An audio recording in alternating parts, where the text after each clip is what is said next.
Buenas tardes. Buenas tardes. Welcome back to the Born to Be Local podcast. We're happy to be back. Finally. I know. We're not even going to get into that today. No. You guys were trying to be more consistent, but it is summertime. Got my Hawaiian shirt on today. I'm trying to give the vibes.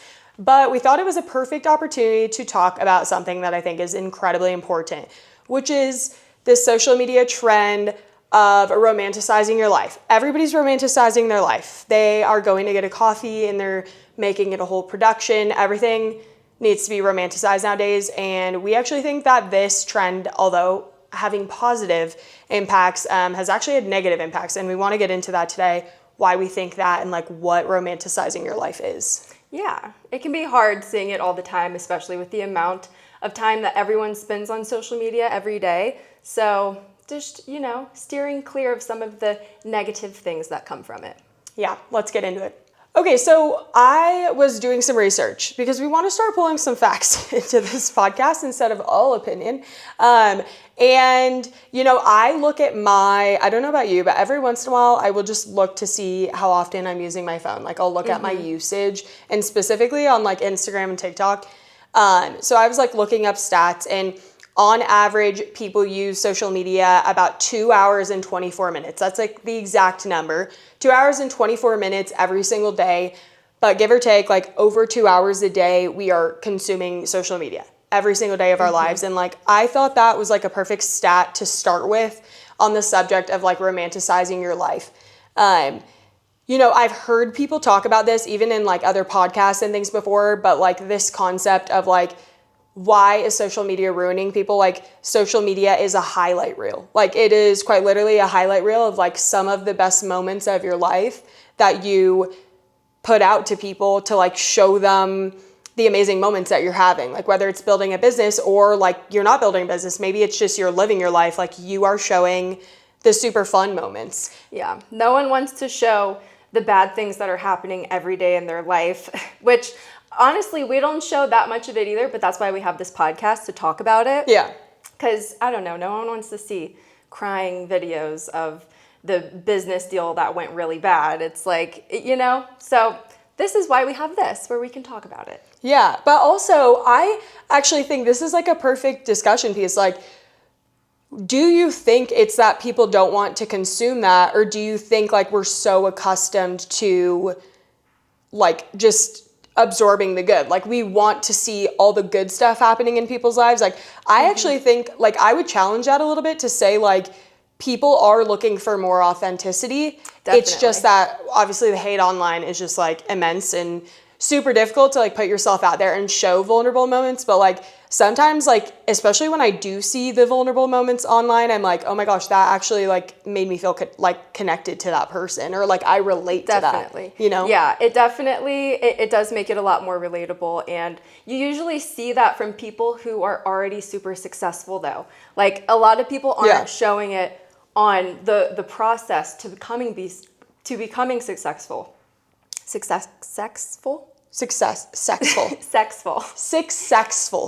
They're not showing it during the process of building a business or whatever they're doing. It's like, I had to go through all of this to get to where I am now. And it's like, okay, well, what about the people that are like really still doing it and like on their way to becoming that? Yeah. And I think like that's what we want to get into today is like talking about this. Like we see this all the time. And as people that are on social media, or like we are influencers, it's interesting because my social media view is so different now. Like when I'm on social media, I feel like I'm not like 100% just consuming like a normal consumer of social media would be. Like I come from a place of looking for ideas for content and like being inspired by content. So it's kind of hard. Like, yes, I consume social media still. Like I stay updated with people and like see what's happening in their lives. But like I have a different like view or like eye now because it is work for us. But I also think like even most recently just like scrolling through, I'm like, oh my gosh, is everybody just thriving all the time? And like every day is awesome. And like everybody's going to Europe and everybody has $1 million and I don't. Like that's what social media feels like. And I think like that's why it's so interesting, like it's an interesting subject to discuss, because it is that, like, social media is a highlight reel of your life, and like you are missing out on a large percentage of, you know, like the real shit that happens in life all the time. Even for the influencers that like are doing these daily vlogs, like you are still missing moments. Like you're not watching 24 hours of content, you're watching a minute and a half of content. And it's just interesting, like I think it's a mix of like the hate online, and that's like what has morphed into like showing the best of the best, but like everybody wants to be perceived a particular way always. Definitely. You know, like nobody wants to be perceived as somebody that's like weak and struggling all the time. And like it's not like I expect people to talk about that every single day, like all of their struggles that they're having on a daily basis. But I do feel like we really have gotten to a point, and even with this, I mean, there's quite literally a trend like romanticizing your morning coffee, romanticizing your walk, like go for a color walk and look for the colors. Like I love that idea, and I love the idea of like romanticizing your life. But I also think there's an aspect to this that is kind of like missing the point of realness, which is like sometimes life is not romantic and there's nothing cute about it, and it's awful and it's can suck. And like I think maybe it would be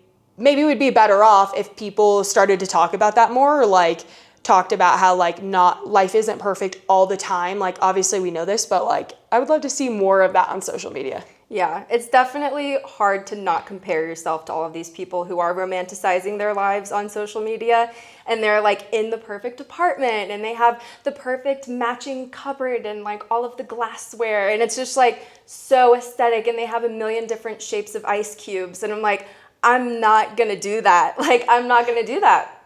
And it's just, I think there are some positive takeaways from it, like being really present in the moment and like enjoying this color walk, or, you know, like I do like that aspect of it, like being really present. But there are some mornings where you're rolling out of bed and like quickly making a coffee in a not aesthetic mug and you're running out the door, you know? So it's important to remember that's realistic. That's life, you know? It's not this perfect picture, trendy Instagram life. I think like even talking about our own content on Born to Be Local is interesting, because, you know, like the perception of people is like, we moved to Guatemala to start this company, and like from the start we've just been like enjoying the process and like going to restaurants and having an amazing time, and then like becoming influencers here. And like even like when we see people in public, and like people's thing lately has been to like meet us and then just look us in the eyes and be like, you're famous. And then that's all they say. And let me tell you something, like as somebody that does not consider herself famous in any capacity, I don't even know how to act when people say that, or like what to say. But I think that if I like stepped outside and looked at our social media, I'd be like, oh my gosh, yes, those girls are having the best time ever. I'm not saying we're not having the best time ever, but like those girls are having the best time ever. Things have just worked out for them since they came here to start this company. And like, how crazy is that? And now they're famous, and like how amazing, and they have millions of dollars, and they're just like enjoying life, and like everything worked out for them. And like, I admit to the idea that like, yes, everything does look positive. Like we want our page to be positive, obviously. But like, again, Erin said, like we wanted this platform as a way like for people that really wanted to get to know us or know like our struggles behind the scenes, like to talk about this stuff a little bit more and just like discuss the subject of this. Like we understand, because we also participate in the giving you like highlight reels of our day, like the positive parts of our day or the crazy parts of our day, the entertaining aspect, versus the amount of times that like Erin and I will be in our house for a week straight wearing pajamas every day, sitting on this couch or in our office on our computer working for hours on it. And like, that's not interesting for content, but I actually do think it is interesting to know that there's a large part of our job that we do that. Do you think it's possible to romanticize your life without having like unrealistic expectations of life? I think, yes, definitely. You have to understand that like not every day is going to be this picture perfect day and like doing fun things. And, you know, the real moments and like real life happens when you're not filming and not trying to make the perfect video, the perfect coffee walk. Like, I think definitely just being present and having those moments for yourself and not having it feel like it's a performative thing, you know, like I think a lot of it is performative, and it's really, like I said, it can be positive, but you know, like taking those moments for yourself, whether it's the morning coffee walks, like that's a huge one that people are doing, and that's really nice. Like, I think that is something you can incorporate into your schedule, but like it doesn't have to be this unrealistic expectation of like your whole day has to follow that.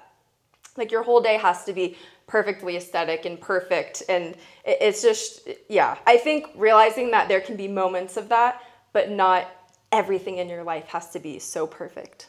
Yeah, like I would say if we're talking about the positive aspects of like this romanticize your life trend, I would say like I love, and I think we constantly tell people when they ask us a lot about like the process of building Born to Be Local and everything, like we treat every day with gratitude, even the worst of days. Like there is always something to be thankful for. So like I love the gratitude aspect or the enjoying the little moments. Like I think it is important to like pick out these little positive things that you probably wouldn't think about. It could be as simple as like the coffee that you went and got in town was just like, it really hit that day. The and coffee like, this morning. yeah, I'm having a moment of gratitude, okay? Because there's this new coffee shop in town and I got like a mandarin orange latte situation and it just like hit the friggin' spot for me. So it made my day. It was the best part of my day so far. And that's great. It's the little things. Like I like that aspect. I think like that hasn't been in culture for a long time.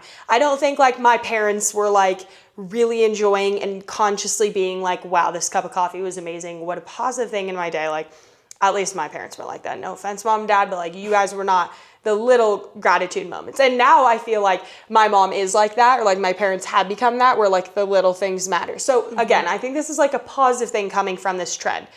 But I do think that there is an expectation and honestly like a pressure that is put on us as a society, especially young people, that you have to be somewhere millionaire on a yacht in Europe, traveling, money, cars, fame by a certain age, or just in general, like we are valuing that to like a crazy extent because of social media. And this is where I think the problem lies, because some of the best moments and honestly some of the most meaningful moments for us and just in general when you're building something crazy or just growing in life are not happening on the yacht or on a vacation. Like it's happening when you're in your office and you're in your pajamas and you're working for hours and you're on the computer or you have a good meeting, and like those are the important moments that I think like we don't talk about as much or it isn't acknowledged. And I think like our brains are perceiving social media,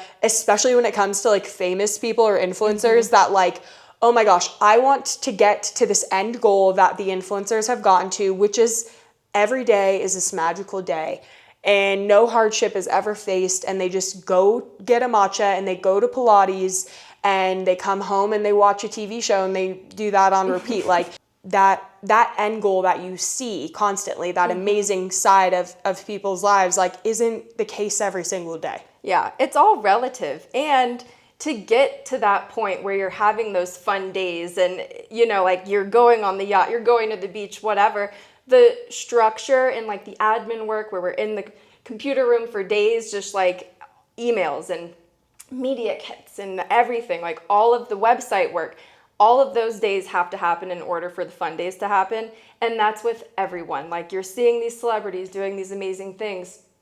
That didn't just like happen, you know, like they have to put in the work behind the scenes. Like we put in the work every single day that you guys don't see. And that's when it really happens. That's like when the structure is formed and we're able to live this life where it looks like, you know, we're having fun all the time, because we are. We are, okay? Don't get it twisted. We're having a good time. We are, but like also, you know, not everything is what it seems. And I keep thinking of this this trip that we took to Belize. And it was a content trip.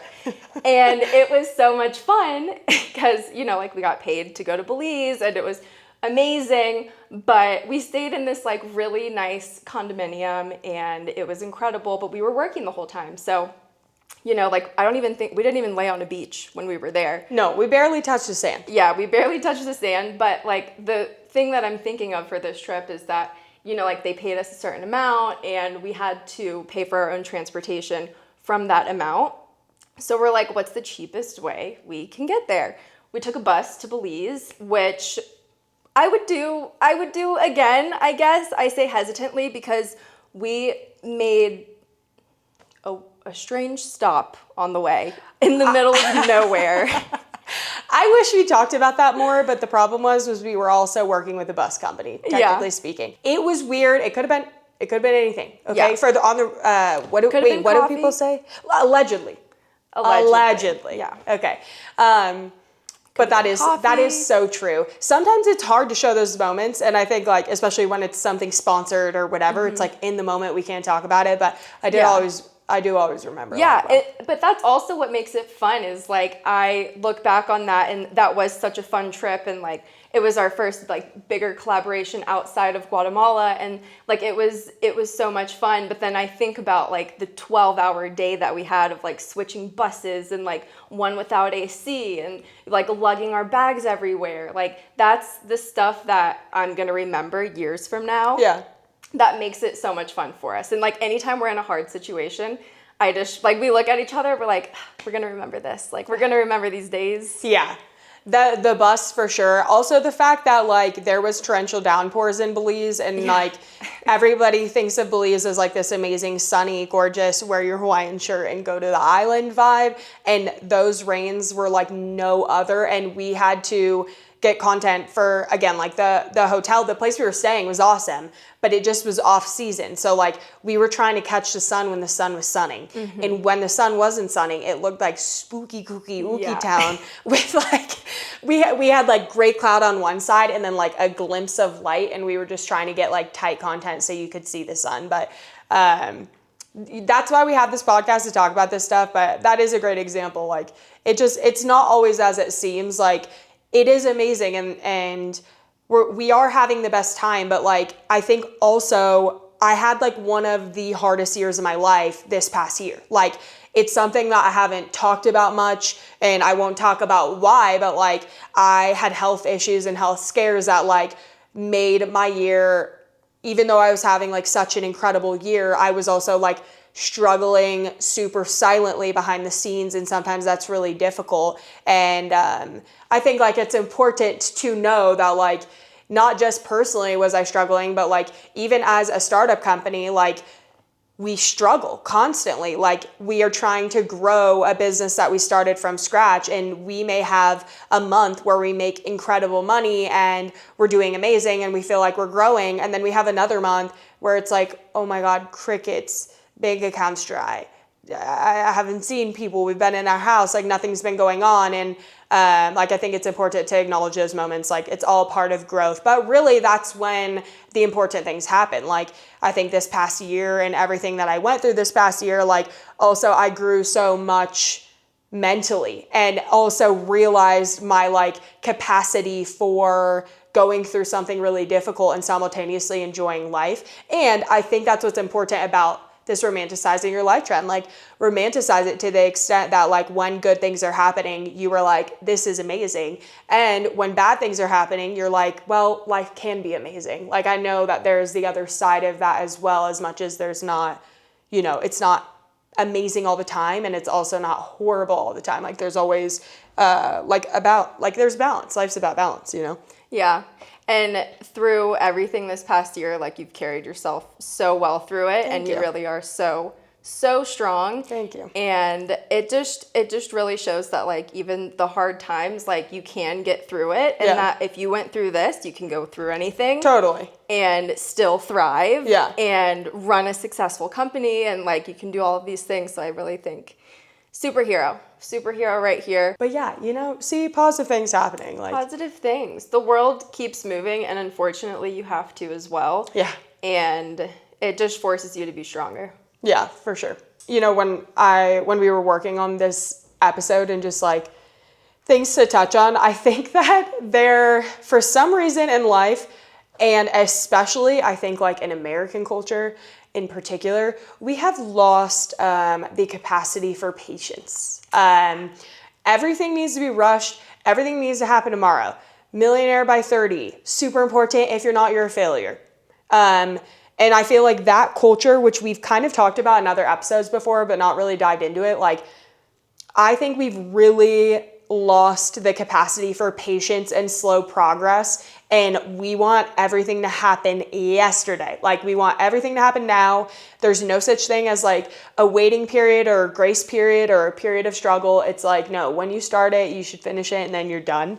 And I think we want to touch on some really important things that have happened over the past 2 years. And I want to say too, like we're at what I think is still the beginning of building what is Born to Be Local. Like we have just talked about how we have reached like a new level for ourselves, like as a company and growing this brand where we feel like oh my gosh, after almost 2 years, it hasn't even been 2 years yet, but like we are finally at a point to where we're like, okay, let's start to grow as a company. Like we've reached a good understanding. And it's kind of funny because we did an episode, I think like sometime last year, where we said the same thing. We feel like we know. No, we didn't know. No. Now we know. Well, we didn't know before. Mm-hmm.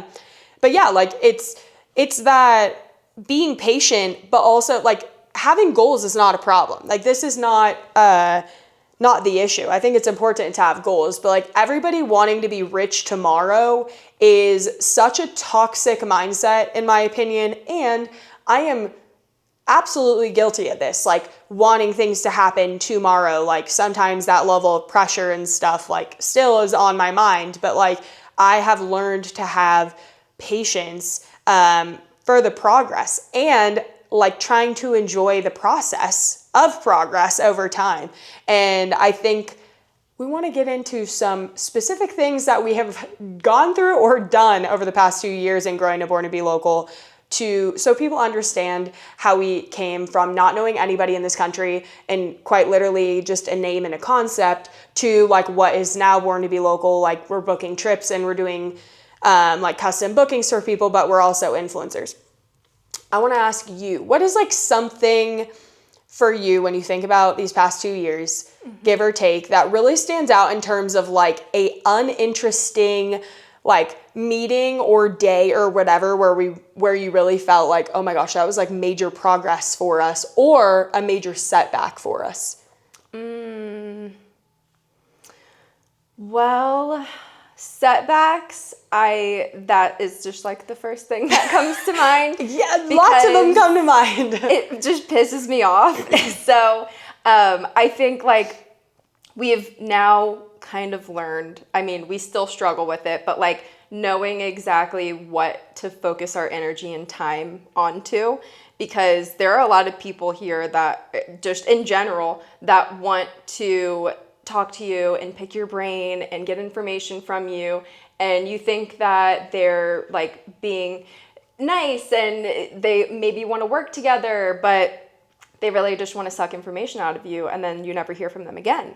Or they have a business idea or something and it's like, oh, let's work together, and they just completely wasted our time, or like they don't have budget for something, and it's like, why did we spend so long trying to work this out when it was never going to come to fruition, you know? Yeah. I can think of at least 20 times off the top of my head over the course of under 2 years that like we have had meetings with people and they try and convince us that like they want to partner or whatever. And then at the end of the day, like they quite literally wasted our time.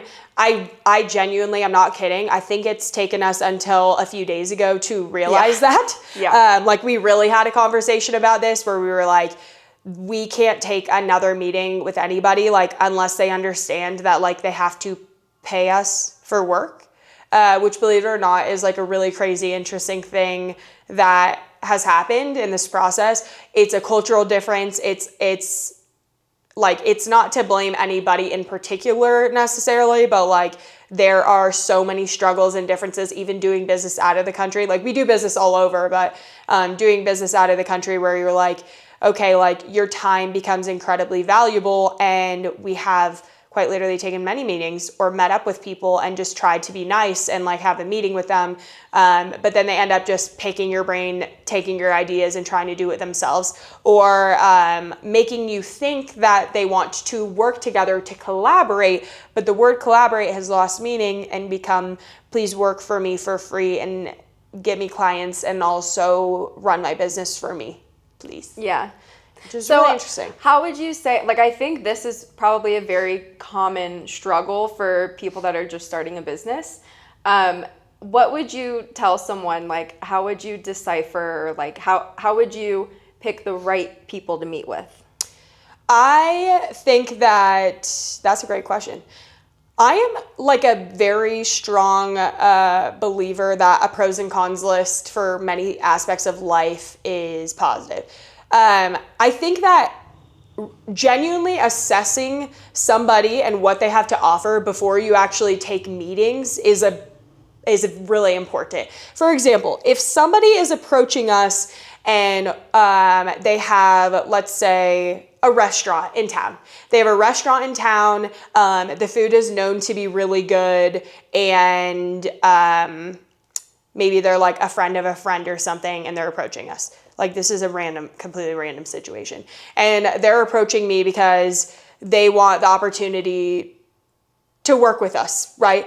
Like, I'm assessing the pros and cons of them before we even take a meeting. Because a lot of the times, like, they want to meet in person and they want to talk about a collaboration. Like, number one, I'm going to be like, okay, does this restaurant even make sense? Is this a restaurant that would be something that, like, we want to bring our clients to? Or is this a restaurant that Erin and I may eat at occasionally and it's not going to be beneficial for the business at all? Number two, like, have we already talked to them about the fact that we don't do, like, non-paid things? Like, we do, but we don't when it comes to that. I think, like, the pros and cons list, moral of the story, is beneficial of, like, really assessing, is this partner, like, is there a potential of this partnership to be beneficial? Or do I recognize beforehand that, like, yes, this is cool, but it doesn't really make sense for this time? And, like, that literally just happened to us recently, where, like, we took a meeting with people and realized after the call, like, this is not going to be a beneficial partnership for us. Like, it's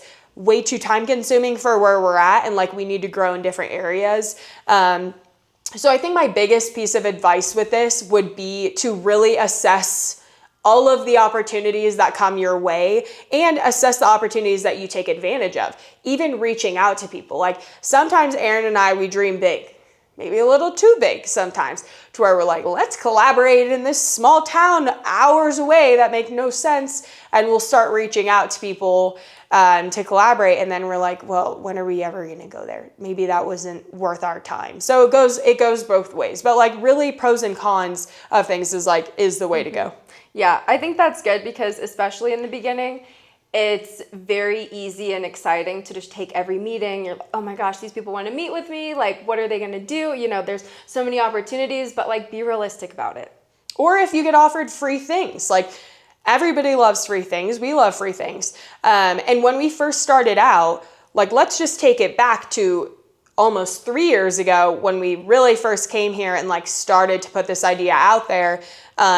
We just started to make content on our own, and then we had people reaching out to us, and we did everything for a peer exchange. Obviously, we're still micro influencers. Like, we're not big influencers. We're big in the scale of Guatemala, but we're not big in the scale of the world. Nobody freaking knows who we are. So we started doing, like, peer exchanges, and then have, like, built up to what we've done now. But, like, the amount of free work that we did, and for a long time making no money when we first started out, like, that was a struggle. We weren't making money.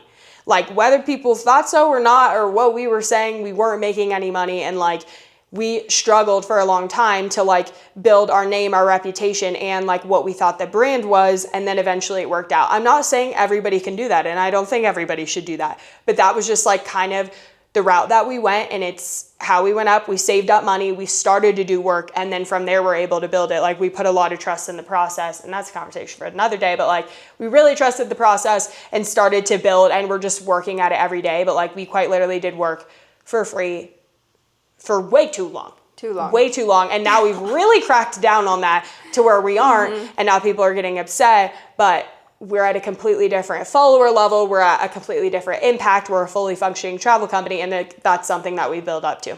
Yeah. So romanticizing that process of working for free for so long is just not really something that we could have done. But we did, in the sense that we were creating content that was getting a lot of views, but we weren't actually making any money from that. And it was before we even had a functioning travel company. We were just building it out. And so I think that's funny. We were making a little bit of money in other places, but like in general, we were working for free for a long time until we like actually got to a point to where we could start making. So like, I want to romanticize that because I think, well, first of all, I think the growth is incredible. So like, I could put some gratitude there and romanticize that process. But like, there was nothing romantic about every single day for a long time not making any money. It's actually incredibly stressful. But it wasn't something that like, we were just figuring things out. It's not something that like we could have talked about in that moment, but I think it's like a funny and fun thing to acknowledge now that like there was like a major struggle period, even different from the struggles we have now as a company, which is like inconsistency of months. Then it was just like, hopefully this makes us money eventually. Yeah. You just keep switching problems and struggles as Yes. you grow. You're always going to have problems, but I mean, I'm thankful for the problems we have now. For sure. Okay, we, a couple episodes ago, or probably not even a couple, because we don't have many episodes. It's a podcast that started long ago anyways. We wanted to incorporate our rapid fire segment in every single episode because the few people that do watch our podcast really like this. They do. So We're doing it for you. Erin is going to go first. I'm going to ask you first? No. Okay. Okay. This is going to be rapid fire around the subject of romanticizing your life. Okay. In 3, 2, 1. Number 1, something social media romanticizes way too much. Ooh, entrepreneurship. Most overrated dream life trend. Dream life trend? Yeah, like it could be like a vacation home or a yacht or something. Oh, maybe like the yacht summers. Yeah. Something you thought would make you happy but didn't. Number of followers. What is more romanticized, owning a business or traveling full-time? Traveling full time. 100%. A life upgrade that actually lived up to the hype. Ooh. Being really... No. Actually lived up to the hype. Forcing people to pay us. Okay. What is one thing you're currently romanticizing? Ooh. Travel collaborations outside of Guatemala. Yeah. What is one thing you think you are taking for granted right now? Oh. Our connection with our audience. Yeah. What is one thing about your current life that 22-year-old Erin would freak out about? She'd be like, OMG, you're so cool. All of it. Good. That's a good thing. Yeah. What is one thing that 22-year-old Erin would be shocked you were still trying to figure out? Making money on social media. Yeah. Number 10, fill in the blank. People romanticize blank, but forget about blank. Ooh. People romanticize blank, but forget about blank. People romanticize travel, but forget about planning. The planning that goes into it. Period. That was good. They were short, like actually rapid answers. I really made sure they could be rapid for you. Thank you. I tend to give some long-winded answers. Okay. Don't forget the countdown. Okay. 3, 2, 1. What's the last thing that made you compare yourself to someone online? Oh, like body, like fitness level. What's something in your life currently in the middle phase? My body. Fitness. What's something you're glad you didn't quit? Oh my gosh. Mainly like the concept of like wanting to create the life that I want to live. Like I'm happy that I haven't gave in to other paths that I could have by now. Love that. What part of living abroad do people romanticize the most? That they romanticize, but that isn't worth the hype. Yeah. Maybe that like I think there's a perception that like when you live abroad, like you just don't even have any problems anymore. Mm-hmm. You know what I mean? Yeah, that's a good one. That like somehow the location makes everything better. Yeah. But like it doesn't make everything better. It makes a lot of stuff better. Not everything, but most things. But like a lot of things.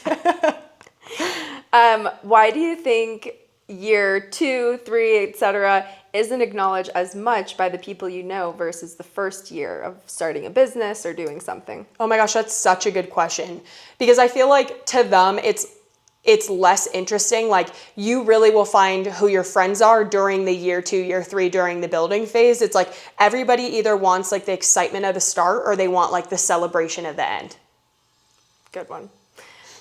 What part of your life are you proud of that nobody sees? Probably like being able to maintain my chill and like function every day with the past year that I've had. What's something you wish your younger self knew about success? Like success is not linear in any capacity. Like also success isn't linear, number one, and number two, like you need to stop defining success as like the ending point. Like you can be successful at multiple points in your life, even if a project ends up failing, like you could be successful. When was the last time you realized you were living a past version of your dream? Like a genuine dream? Mm-hmm. Or like a dream in life. I think on my birthday this year, I was like, it was like a level of euphoria where I was like, I can't believe like I'm getting paid to do this essentially. Like how amazing is that? Yeah, that was a good one. When was the last time, what part of your life would younger you be shocked by? I'll get more specific. I think my level of independence, because like I was in such a codependent state when I was younger. Mm-hmm. What's a dream you've achieved that eventually became normal? Like getting paid to eat. Yeah. Getting free food and getting paid, like going to a restaurant and having them hand me cash to eat. Checking it at a hotel and they hand us our card and cash. Yeah. Yes. It's not funny, but it's funny. Was that 10? Mm-hmm. I think like most things, it's important to take it with a grain of salt. I think like romanticizing your life is so important. And I think like we've gotten to where we are today, like a large part of romanticizing our life, maybe to like a delusional level where you're just like, everything needs to be fun and amazing, and like knowing in the back of our head that like we needed to struggle to grow. I think like that's the important takeaway here. Like romanticize your life and romanticize these amazing moments, but know that like not everybody is just living so la-di-di, la-di-da all the time and amazing. Like those setbacks and the struggles that you go through, like you end up coming out of them, whether you see it like now or in the moment, you'll see it down the line, like those things needed to happen or were supposed to happen so that you could grow to a different place. And enjoying those moments, weird enough, like trying to realize that you're going to grow so much from like a situation you maybe don't want to be in. And like that is, in a way, you can romanticize the bad things that happen in your life a little bit. Yeah, the process is the important part. That's what makes you, you, and your business, the business. Like it's what creates everything around you. So you have to enjoy even the hard parts of it and try not to compare yourself to the person who you see online that's like year 10, year 15 into doing their business and their life and comparing to your year 1 or your year 2, you know? It's all a part of the process. Yeah, life isn't just about the milestones. It's not just about the successes and the achieving the particular goal. Like getting to a particular goal and in between those milestones is super important as well, and like should be celebrated. We're definitely two girls who like love to celebrate every day. You even bat an eye or just even mention something that is worth celebrating, and we are there. We're there with a bottle of wine, maybe a nice dinner, and ready to celebrate. And I think life should be like that, even during the really hard moments. And like I've learned that so much in this past year, and I hope that you guys can too. Yeah. If you don't follow us on Instagram, why? That's so mean of you. borntobelocal.pod on Instagram because the other name was too long, but on YouTube, Born to Be Local Podcast. Also on TikTok, borntobelocal.pod. Subscribe. Also comment on what you want to hear from us because we'll frankly talk about anything or most things, maybe not anything. And, if you've made it thus far, comment a star emoji. You're a star. Period. That's cute. Thank you guys for listening, or thank you for watching. If you like to watch us while we talk, come on one of our group trips if you want to hang out with us. Group trips. We're going to talk about this more in the next episode. We have group trips in the fall, in November, in December. We'd love to see you there. They're small groups of 10 people. You get to meet new people. And this is really what we've been working for the past 2 years up to, is the group trips. So we'd love to see you guys there. And yeah, we'll catch you in the next one. Yeah. See you later. Bye. Bye.